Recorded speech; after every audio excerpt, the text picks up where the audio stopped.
All right, so here again, we're supposed to solve this using the table method. And so here again, we have our I system, and we need to convert that to the E system. Okay.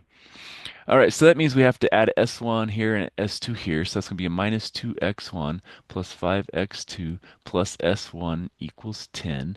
Here that's going to be a 2x1 minus x2 plus S2 equals 6. And our x1 and x2 greater than equal to 0. All right, so we have x1, x2, s1, s2, and we're maximizing p. And so I have, oops, that's supposed to be a parenthesis. We have 6 rows again. So x1, 0, 0, then 0, 0, 0, 0, then 0, 0, 0, 0, and 0, 0. All right. So if we plug in x1 and x2 are 0, we're going to get s1 is 10 and s2 is 6. And we get p is 0. And again, that's just plugging in P, X1 and X2 is 0. That just gives us 0. So that's the easy one we don't even have to write a calculation for. Now we have X1 and S1 are 0. So X1 and S1 are 0. So X2 has to be 2. And so that means if this is 0, this is 2. So we're going to add 2 to that side. So that gives us 8. So now for row 2, we'll have P is equal to 15 times 0 plus 12 times 2. So that's going to be what? 24. So that will give us 24. Now we have x1 is 0, s2 is 0. So we go to the second row. And so that means x2 is going to be a negative 6. So we know that this one is not feasible, so we can throw that out already. But we'll go ahead and calculate S1. So if that's 0 and that's a negative 6, so that makes that a negative 30. So add 30, so that's going to give us a 40 here. Okay. All right, so x2 is 0, s1 is 0. So this and this are 0. So that means x1 is a negative 5. So that's a negative 5. So guess what? We're not going to have a p here because it's not going to be feasible. And if that is negative 5, that's going to be a negative 10, and that's 0. So add 10, so that's going to give us what, 16? And so we'll have a 16 here, but again, it doesn't matter because of this.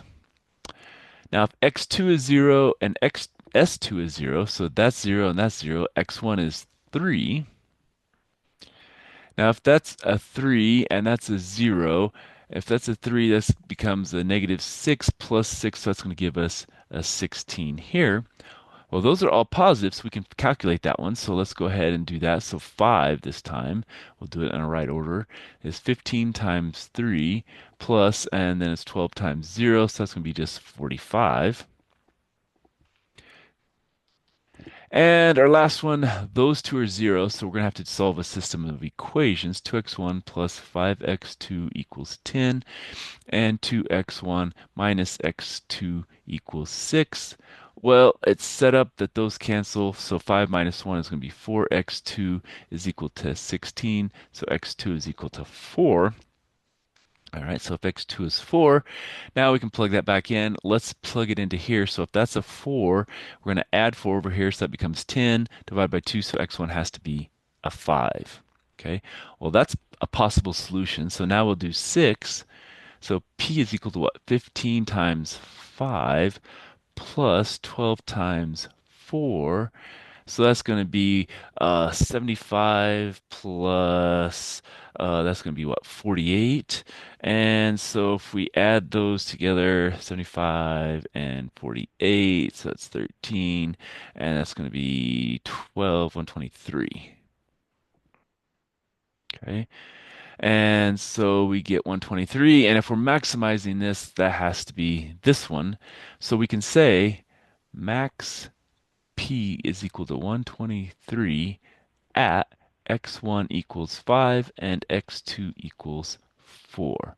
And again, this is solving it by the table method. So we just take our x1 here, x2 here, that's the max, and that gives us a solution to this problem set. All right, so that's all I have for this section. So hopefully that helps.